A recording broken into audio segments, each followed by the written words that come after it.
consider subscribing.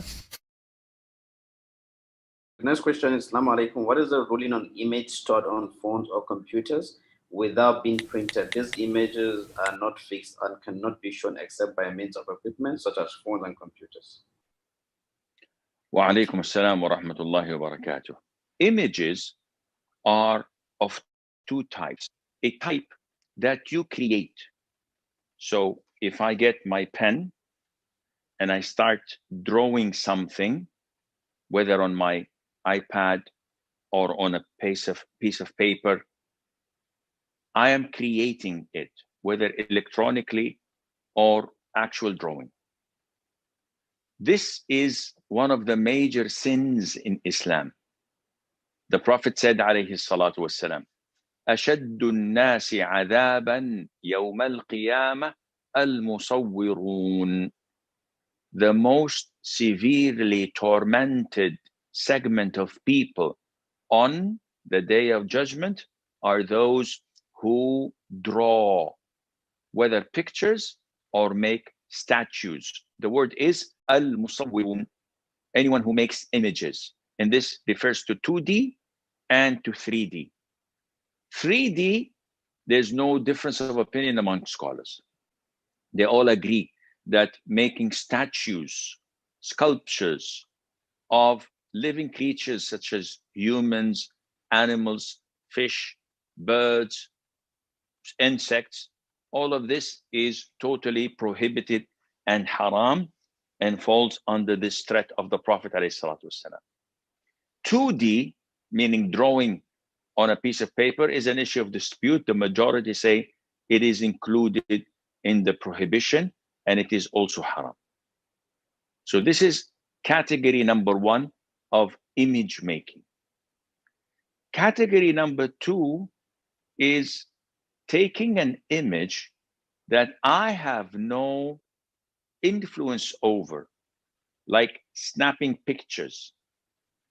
When I snap a picture of myself and put it on Twitter,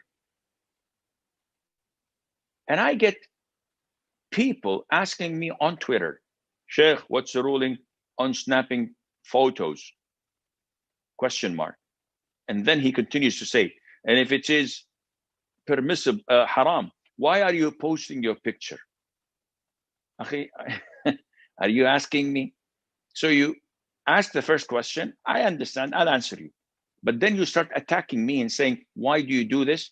No, you should use your common sense. If I post my picture, this means that I think and believe it's halal. Unless you think of me as a hypocrite and you want to expose me to the people by asking such a very, very stupid question, with all due respect then. So assuming that you're asking the first question only, when I take a photograph, am I creating something similar to Allah's creation? Like a person drawing a portrait. So I get someone painting, Da Vinci, for example, when he comes and draws the Mona Lisa, that was a real person. You look at the paintings, wow, this is nice. And is this Allah's creation? Is this the Mona Lisa itself? No, he's mimicking, he's imitating.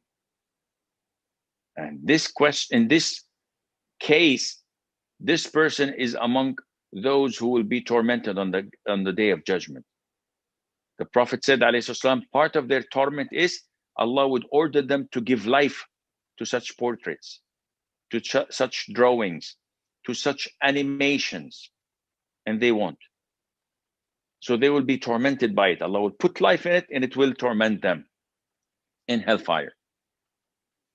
So when you take a picture or a photograph, you're not imitating the creation of Allah. Because if I see my photo and someone says, what is this? People would say, this is you, Sheikh. So this is the creation of Allah. It's like when someone says, can you sign this check? And I sign the check. And he goes and makes a Xerox copy out of it. And he brings the original and the Xerox. And he says, whose signature is this? On the Xerox. Would I say, it's not mine? Mine is on the check. This is not mine. Or would I say, this is my signature? So when we take photos, we do not imitate or replicate the creation of Allah. This is the creation of Allah. It's like looking into a mirror, a reflection of light. So this is me, but what you see on your mobile screens or your computer screens, fear Allah. This is not the creation. This is Sheikh Asim. It's the same things, the same features, the same person. So when we come to image making, keeping the photos of people on your mobile phones or on your PDAs or on your computers is fine, with the exception of two things. Photos of women, grown-up women, and photos of deceased. Why, Sheikh? These are the creation of Allah. I know.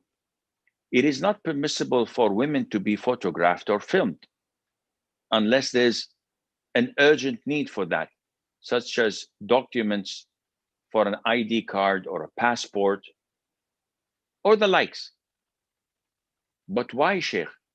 Because women are bound or are obliged to wear the hijab, and exposing themselves on a camera or a mobile phone or a computer defies the purpose of hijab.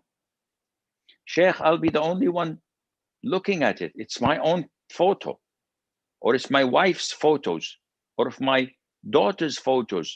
I'm the owner of the device.